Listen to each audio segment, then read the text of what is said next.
Good morning, everyone. My name is MightyStream. I'm going to do your November the 11th, just for today, in a meditation.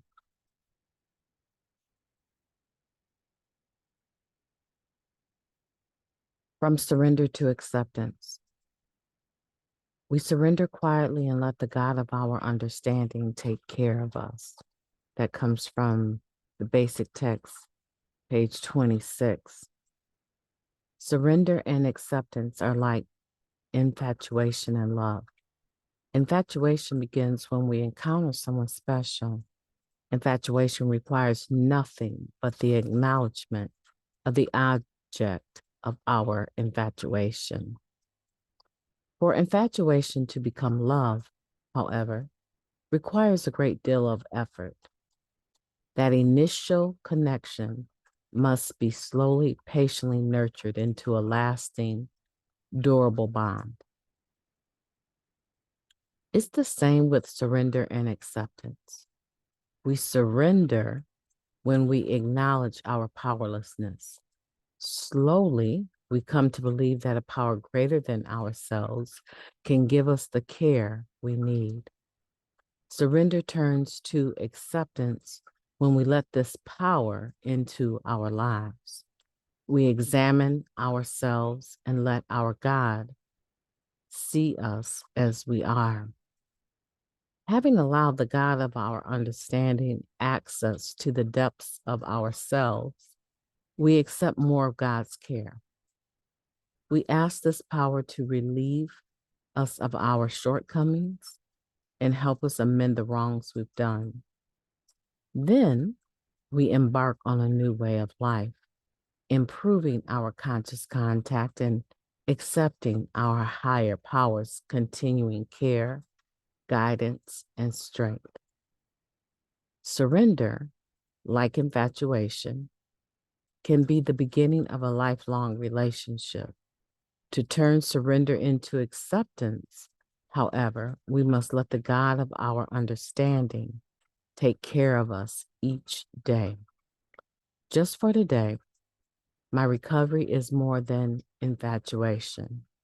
I have surrendered, Today, I will nurture my conscious contact with my higher power and accept that power's continuing care for me. Let's take a moment of silence, followed by the we version of the Serenity Prayer. Moment of silence now, please. Thank you. God, grant us the serenity to accept the things that we cannot change, the courage to change the things that we can, and the wisdom to know the difference.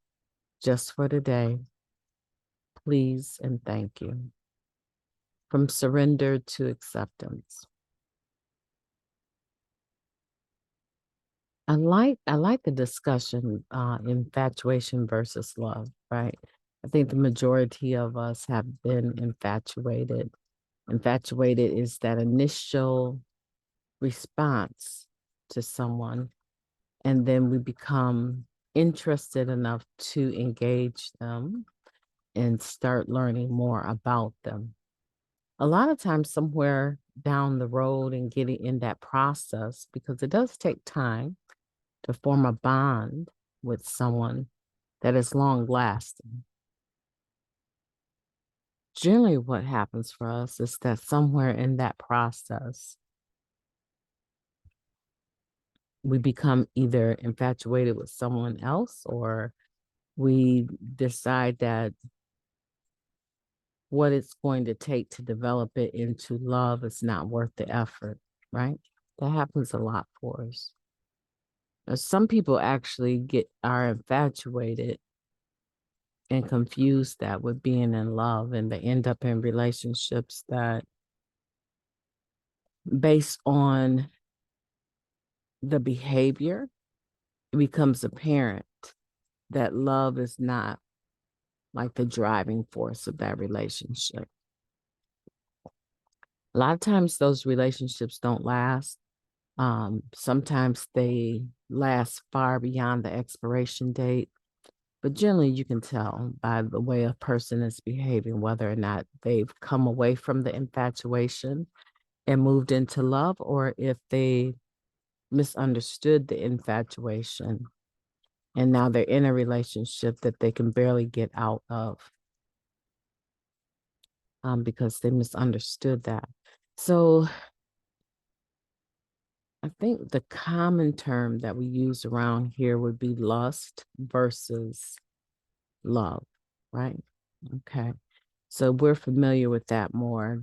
Infatuation is one of those, I don't know, kind of old school terminologies that describes lust in so many ways, right? So now we're taking it out of the context of one human to another, and we're taking it into our relationship with God.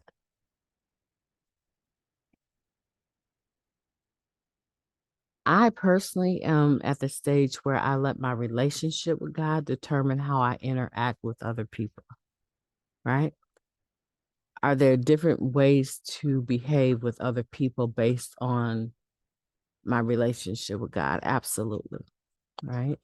But in this setting, in this particular meditation, it's saying now we've got an understanding of how human relationships work. Let's translate that into where you are with the God of your understanding.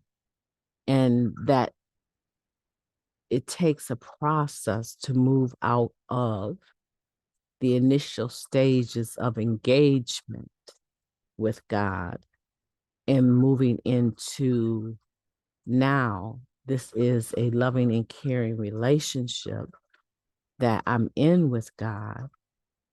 I'm interested in God, and God is interested in me. And now we're going into the deeper areas of relating back and forth, relating to one another, comparing that to dating someone. We're moving out of infatuation and going away from the dating to saying that we're together, right?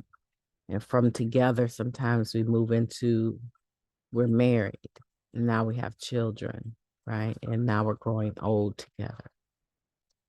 That's, in a sense, what we're trying to do with our relationship with God is move out of the rudimentary stage and move into the stage where there's absolute surrender to God. And that there's nothing through prayer and meditation that we seek to withhold from the God that we claim to have an intimate relationship with. So this is a very beautiful meditation. And I just, for me personally, I enjoy my relationship with God. I don't ever see myself not enjoying it. Are there hard asks sometimes, right? In my 11th step, asking for the knowledge of God's will for me and the power to carry it out. Yeah, in that 11th step, sometimes there's some revelation of some things that is the will of God for me, but wasn't on my to-do list, right? So yeah, there's some hard asks in the relationship sometimes, but that's also in our relationship with human beings. Sometimes we get involved with an individual, whether we're married to them or not. Even, it could be our children. It doesn't have to be an intimate relationship in that sense, because we can be intimate with people that we're non-sexual with, right? So sometimes we might find that there's a hard ask in that. Maybe they've taken ill. Maybe they've been diagnosed with something that they're not going to get better from. And we have to dig deep, right? Dig deep in order to deliver the love and support for someone that eventually will become completely dependent on someone's assistance to be able to take, their next breath and live a life of being cared for, hygiene wise, being able to eat and stuff like that. It happens all the time. But because resentments can develop in those relationships, sometimes the person says, I'll love you to this point, but I'm not going any further. Right? So is that love? It was love up until that point, right? And so it's the same way. Sometimes in your 11th step, God is going to reveal to you that the will of God for you is something different than you had in mind. And that's where you got to dig deep and ask for the courage and the strength to carry it out. My name is Mighty Stream. I've enjoyed talking to you today. Hope that you will have a beautiful day on purpose.